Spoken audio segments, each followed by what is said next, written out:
Olá, meu povo, querido e querida que esteja assistindo esse vídeo. É um prazer estar aqui com vocês para dividir e compartilhar aquilo que a gente tem de melhor para compartilhar, que é o nosso Senhor Jesus Cristo, nosso Salvador, através da Sua palavra. Então, espero que seu coração, assim como o meu, esteja preparado para aprender, para refletir e para principalmente acatar aquilo que a palavra do Senhor nos ensina para podermos vivermos melhor e sermos melhores servos e servas diante desse Deus maravilhoso. Amém? Se você quiser me acompanhar, por gentileza, no livro de Mateus, Evangelho de Mateus, capítulo 21, vou estar lendo do versículo 1 ao 11. Mateus 21, de 1 a 11. Diz assim a Escritura Sagrada: E quando se aproximaram de Jerusalém e chegaram a Betfagé, ao Monte das Oliveiras, enviou então Jesus 2 discípulos, dizendo-lhes: Ide à aldeia que está defronte de vós, e logo encontrareis uma jumenta presa em um jumentinho, com ela dempredeia e trazei-mos. E se alguém vos disser alguma coisa, direis que o Senhor os há de mister, e logo os enviará.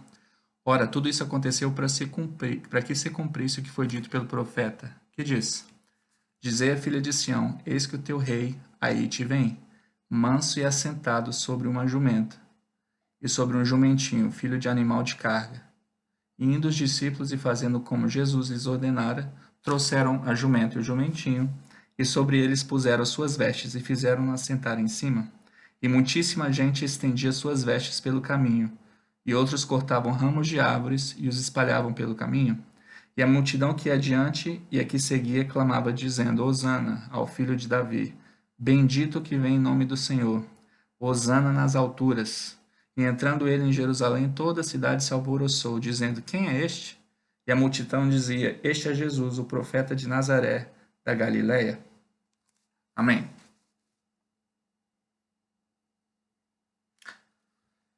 Bom, o que eu quero compartilhar contigo, né, nesse momento, nesse vídeo, é em relação a algo que está totalmente ligado a essa passagem que eu acabei de ler de Mateus, que é a humildade.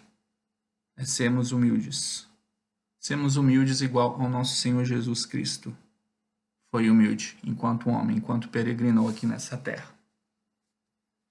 Bom, acompanhando aí a passagem comigo, os três primeiros versos, do 1 ao 3, relatam que Jesus enviou os 2 dos seus discípulos para buscarem o jumentinho, para ele poder sentar e entrar na sua entrada triunfal a Jerusalém, a caminho da cruz, a caminho de ser crucificado, a caminho de morrer por mim e por você, mas ressuscitar depois de 3 dias. E glória a Deus por isso, porque essa é a razão que eu estou aqui falando e você está me assistindo e me ouvindo.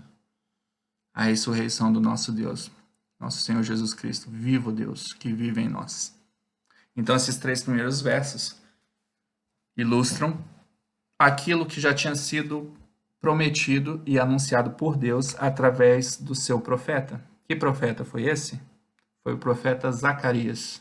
Se você abrir no livro dele, Zacarias capítulo 9, verso 9, diz assim: Alegra-te muito, ó filha de Sião, exulta, ó filha de Jerusalém.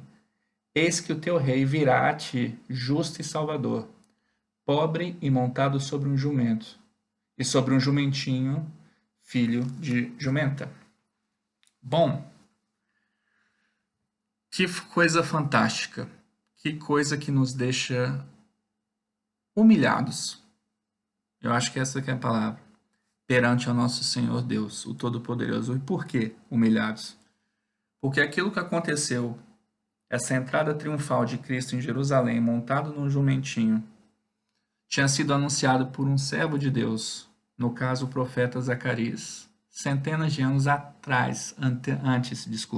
centenas de anos antes do fato ocorrido, desse fato tão conhecido ocorrido, desse fato tão maravilhoso ter ocorrido, centenas de anos antes. E essa é a primeira razão que eu acho que essa passagem nos faz nos prostrarmos e nos humilharmos diante desse Deus maravilhoso, nos tornam, ou deveriam nos tornar mais humildes. Porque o nosso Deus, além de onisciente, ter toda a ciência do mundo, além de ser onipotente, ter todo o poder, é onipresente. Ele era, ele é hoje, ele há de vir. E isso deve sim nos deixarmos prostrados e humildes diante desse Deus maravilhoso. Esse Deus maravilhoso que anuncia essas coisas centenas de anos antes. Isso nos deve deixar confiantes também de que o Senhor Deus, o Todo-Poderoso, nos tem na palminha de suas mãos. E nada que acontece conosco é um acaso, é fora do controle ou pega esse Deus Todo-Poderoso de surpresa. Ele sabe de tudo. Ele é Deus. Ele sabia do plano perfeito da cruz, a morte do Filho Cristo Jesus por mim e por você. Ele sabia que a entrada de Jesus a Jerusalém seria dessa maneira. E ele já tinha anunciado centenas de anos antes do ocorrido.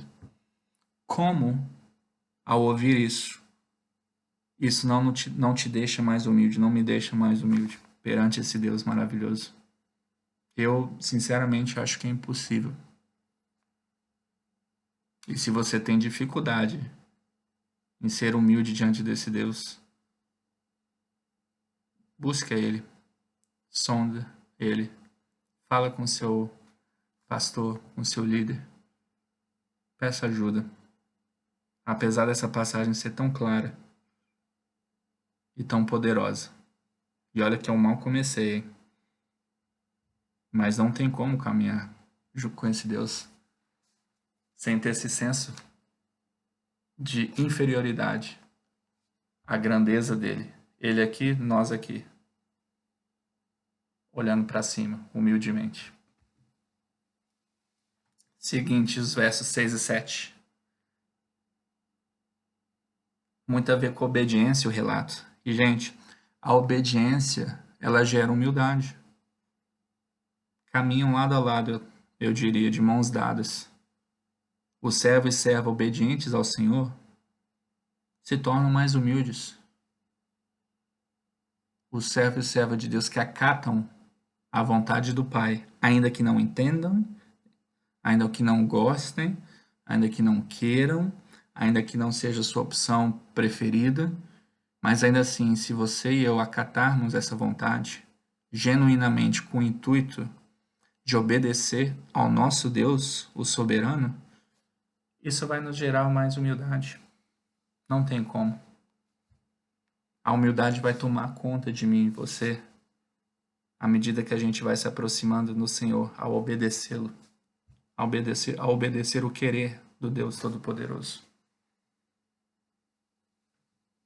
Se você ler, por exemplo, Paulo, o apóstolo Paulo, quando ele escreveu a carta aos Filipenses, no capítulo 2, versículo 8, diz assim a palavra de Deus. Espera aí que... Desculpa que saiu aqui do ponto. Quero ler certinho para vocês, me perdoem. Diz assim, e achado na forma de um homem, isso é Paulo falando de Jesus, tá? Para os Filipos, para os de Filipos, né? Para os filipenses. E achando na forma de um homem, humilhou-se a si mesmo, sendo obediente até a morte de cruz. Obviamente, como eu disse, Paulo falando de Jesus Cristo. Agora aqui, nessa passagem, se até o Rei dos Reis, o único Deus, o único Senhor, o dono da minha vida e da sua, se até ele foi humilde e obedeceu o plano de Deus Pai até o fim, até a morte de cruz, pergunta para mim e para você, como é que eu e você não vamos ser humildes? Como que eu tenho coragem, como que você tem coragem de não se render humildemente diante desse Deus? Para refletir, tá, gente? Nós refletimos. Versos 8 e 9 dessa passagem, a expectativa. Quanto tempo esse povo estava esperando pelo libertador, pelo salvador, pelo Messias deles? Nossa, quantas gerações. A espera foi longa, longa, longa. E quer saber? O esperar em Deus nos torna mais humildes. A aparente demora na realização da vontade de Deus em nossas vidas, a aparente demora porque nunca demora. O tempo de Deus é perfeito, o meu é errado e o seu também, mas o de Deus é perfeito. Mas a aparente demora, bem entre aspas, ela nos torna mais humilde. Por quê? Porque à medida que a gente vai intensificando o nosso relacionamento com Deus, e aquilo que teoricamente a gente anseia e quer e não acontece, gera em nós duas reações. Ou a pessoa não aguenta e sai fora dessa comunhão, ou fica um pé lá e um pé outro aqui, fica morno, nem quente nem frio, ou você começa de fato a intensificar a sua relação, a sua relação com o Senhor, o teu relacionamento com Ele se torna mais genuíno. E assim você começa a adorá-lo pelo que Ele é e não pelo que Ele faz. Você começa a adorá-lo pelo Deus que Ele é, pelo tudo, pelo Todo-Poderoso que Ele é, e não pelo que o Todo-Poderoso pode fazer em relação à tua petição e à minha. E ao adorá-lo pelo que Ele é, gradualmente, além de nos tornarmos servos mais obedientes a Ele, nos tornamos também mais humildes, porque de fato estamos debaixo das asas do Pai, debaixo da sua perfeita e santa vontade. Impossível aquele e aquela que intensificam os seus relacionamentos com o Senhor não se tornarem mais humildes. Não fecha. Então não é genuíno, é interesse. É um relacionamento comercial. Quando é genuíno, independente de que você esteja passando, independente se você está já aos 45 do segundo tempo, mas se é genuíno, o teu relacionamento, gradualmente, semana a semana, mês a mês, ano a ano, você nota que você se torna mais humilde perante esse Deus que tem um controle da sua vida. Versos 10 e 11. Quem é esse? Alguns perguntavam. Alguns duvidavam, alguns debochavam, alguns não sabiam mesmo. Quem é esse? É o profeta de Nazaré da Galiléia, diziam os seus seguidores. E esse é um lado que a espera, infelizmente, faz com a pessoa. O lado negativo, de os que já não criam, não iam crer que esse momento ia chegar, né?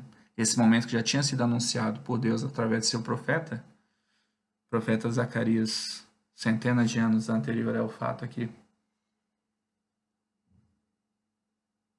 É o lado triste que talvez a maioria de queridos e queridas irmãos e irmãs nossa tenham optado por essa linha de não crer mais e largar o relacionamento para trás. Afinal, aquilo que eu ansiava, aquilo que eu anseio não acontece, então vou viver a vida do meu jeito, com a minha filosofia, do jeito que eu acho que eu tenho que viver. Sendo que o Senhor busca e espera verdadeiros adoradores que o adoram em espírito e em verdade, ou seja, adoram Ele, não o que Ele faz. Adoram Ele e não o que Ele vai te dar. Adoram Ele e não o fato de Ele ser o dono das suas bênçãos, ou o provedor delas.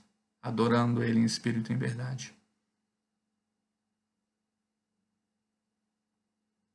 E falando nisso, ou um lado é um outro, um escritor que se chama Tom Wright, deixa eu só abrir aqui a quote dele, escreveu um livro em português, eu acho que é Mateus para Todos. Ele diz o seguinte: as pessoas em Jerusalém esperavam um profeta, mas esse profeta que chegou lá no jumentinho anunciou que a cidade deles estava sob o iminente jugo de Deus. As pessoas queriam um Messias, mas esse Messias seria entronizado em uma cruz pagã. As pessoas queriam ser resgatadas da opressão e do mal, Mas Jesus iria resgatá-los do mal, da opressão de forma profunda, não só sobre o domínio do Império Romano ou sobre a exploração dos ricos. Ia ser uma coisa mais íntima, mais a fundo. Esse era o Jesus. Esse é o Jesus. E esse será o Jesus sempre. Um Jesus profundo. Um Jesus que busca intimidade. Um Jesus que olha para os verdadeiros, busca, né, os verdadeiros adoradores, em espírito e em verdade. Um Jesus que busca servos obedientes. Um Jesus que busca humildes de coração. E é por isso que a humildade, ou ser humilde, estava no meu coração, em compartilhar aqui com você hoje. Inclusive, preguei na minha igreja aqui esse domingo. Era algo que estava no meu coração, porque eu acho que existe uma diferença, gente, muito grande entre dois tipos de pessoa. Aquele e aquela que sabem a respeito de Deus e aquele e aquela que vivem esse Deus no dia a dia. Eu escrevi aqui as diferenças e espero que seja útil para você como tem sido para mim ao refletir nesse tema. Apenas saber a respeito de Deus, apesar de ser o começo para todos nós, não é o suficiente, mesmo que seja um bom início. Por quê? Porque se for só a sabedoria intelectual, é como uma matéria escolar, não passa disso. Talvez você goste de o que você escute, você ache legal, respeite quem está falando, concorde até com algumas doutrinas cristãs. Mas se ficar só apenas isso é apenas um exercício cerebral da cabeça e nada mais. Se você está nesse ponto hoje, tudo bem, não entre em pânico. Como eu disse, é o começo e foi o começo de todos nós. Mas está na hora de avançar. Por que está na hora de avançar? Porque eu estou falando? Não. Porque o Deus Todo-Poderoso de quem eu falo espera muito mais de mim e de você do que apenas um conhecimento intelectual ou uma simpatia pelo caráter dele. O que ele espera? Esse segundo tipo de pessoa aqui. Conhecer e viver esse Deus. Pessoas com essa característica. Por quê? Porque é um outro jogo, é um outro esporte, é uma outra vida. Porque transforma a gente constantemente, diariamente. Vira o teu estilo de vida. Gradualmente. Vira quem você é. E vai muito além, mas muito além de uma capacidade apenas intelectual. Vira o nosso novo normal. Quem eu e você somos em Cristo. Ao viver esse Deus. Ao ter esse coração de Deus. Ao se submeter à vontade desse Deus. E é esse tipo de gente que ele procura. Esse tipo de caráter que ele espera de mim e de você.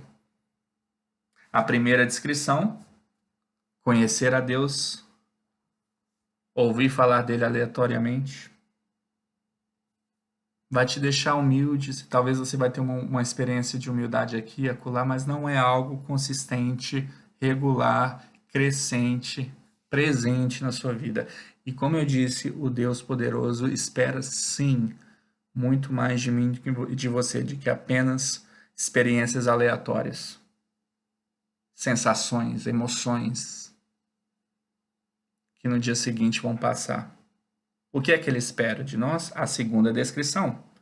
Ele espera que nós o conheçamos e vivamos ele. Ele espera que eu e você vivamos ele, viver esse Deus. Por quê? Porque esse viver ao Senhor nos deixa em estado constante de humildade. Por quê? Porque vai nos transformando diariamente. E essa transformação diária, gradual, contínua em nossa vida, resulta na humildade dele em nós. E ao se aproximar mais desse Deus Todo-Poderoso, ficamos mais humildes. Porque, como eu disse antes, vemos ele aqui, vemos nós aqui. Deus, servos. Criador, criatura, pai, filho. E humildemente a gente olha para cima, sempre. Esse constante relacionamento, transformação em nossas vidas, fazem isso conosco. E a humildade não só passa a ser as ações e atitudes que temos na vida, mas passa a ser quem somos em Cristo Jesus. Porque nos damos conta mais e mais de sua grandeza, da nossa pequenez. Nos damos mais em conta da soberania dele e de quão dependentes somos disso. E isso, meu querido e querida, transforma o coração. E o estádio de humildade começa a habitar em nós, ao ponto de se tornar quem somos. A entrada triunfal de Jesus, essa passagem que eu li, eu acho que ilustra com uma foto perfeita em questão à humildade. Deus, na forma de homem, Jesus Cristo, humildemente veio à terra, se misturou com vermes, seres mortais como eu, como você.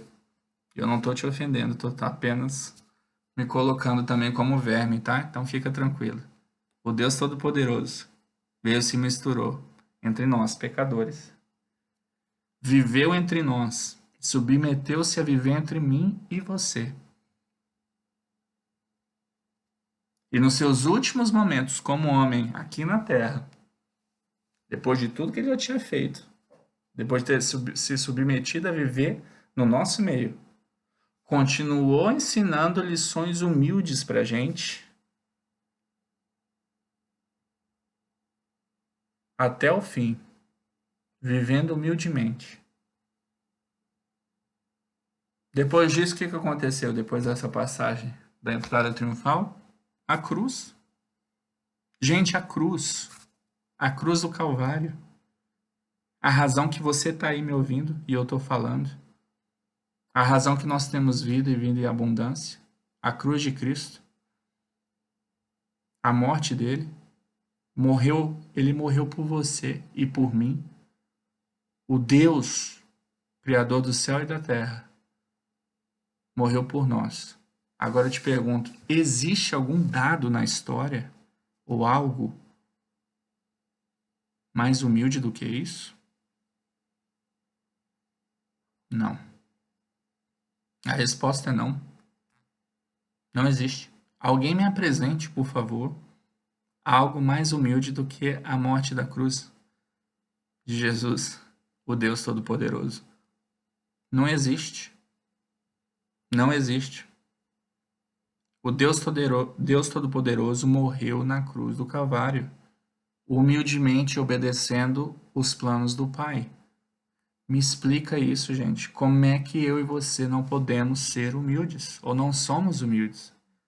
Ao saber dessa verdade, como é que eu e você não buscamos um coração humilde ao copiar o nosso mestre? Nós somos aprendizes de Jesus. O aprendiz copia o seu mestre. Nosso mestre foi humilde.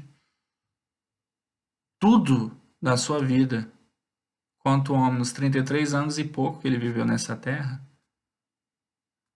foi rodeado de humildade, inclusive a sua condição. Jesus era o sem terra. Jesus não tinha nada. Jesus pegou emprestado um burrinho para a entrada triunfal dele e devolveu depois.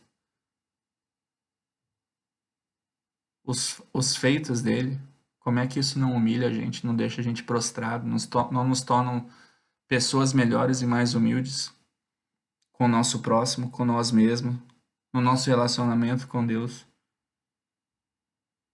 Como é que o ato dele de humildade final da cruz, pós a entrada triunfal de Jerusalém, não nos aquebranta a ponto de mudarmos radicalmente o nosso coração orgulhoso, egoísta, ganancioso? Como é que não nos deixamos transformar por esse Deus maravilhoso, pelo sangue que Ele derramou por você e por mim. Ao viver esse Cristo continuamente, ao ter Ele como estilo de vida e automaticamente, com o tempo, isso se tornar quem você é impossível você não se humilhar e não se tornar humilde cada vez mais. E é um processo contínuo, tipo aquelas placas, obras em andamento, sei lá. Aqui é working in progress. É estarmos sujeitos, coração humilde, aos ensinos dele, à correção que ele quer que a gente acate em nosso caráter, à vontade dele, ao querer dele, ao viver ele. Humildes e humildes. Bem-aventurados os mansos, os humildes de coração.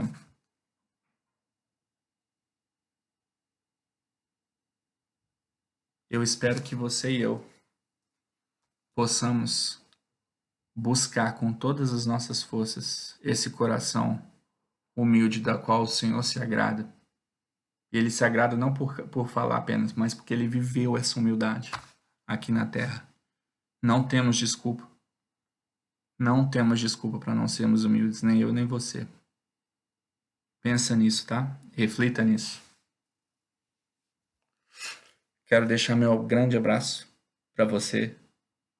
Que o Senhor Jesus te abençoe e te guarde, que você tenha uma Páscoa abençoada, que você lembre com alegria dele, do sacrifício dele, da ressurreição dele, que você seja grato pela vida que ele te deu através da cruz, que você seja grato pela vida que você tem, o fato de você estar vivo, que você seja grato pelas pessoas que você tem ao seu lado, que você seja grato pelo milagre diário de Cristo na sua vida, ao te permitir despertar e permitir o conhecê-lo mais e mais. Busque a Ele com todas as suas forças. Se humilhe diante dele e seja um humilde servo, uma humilde serva, cada dia mais, até o fim da sua vida aqui nesse planeta, ou até ele te buscar, ou até ele voltar. Amém? Um grande beijo, tá? Para toda a sua família, uma boa Páscoa, maneira no chocolate e não manere na sua intimidade com ele sempre. Sejamos humildes cada dia que passa, mais e mais, no nome dele. E até a próxima oportunidade, se ele permitir. É claro, tá bom? Um beijão, Deus abençoe, tchau.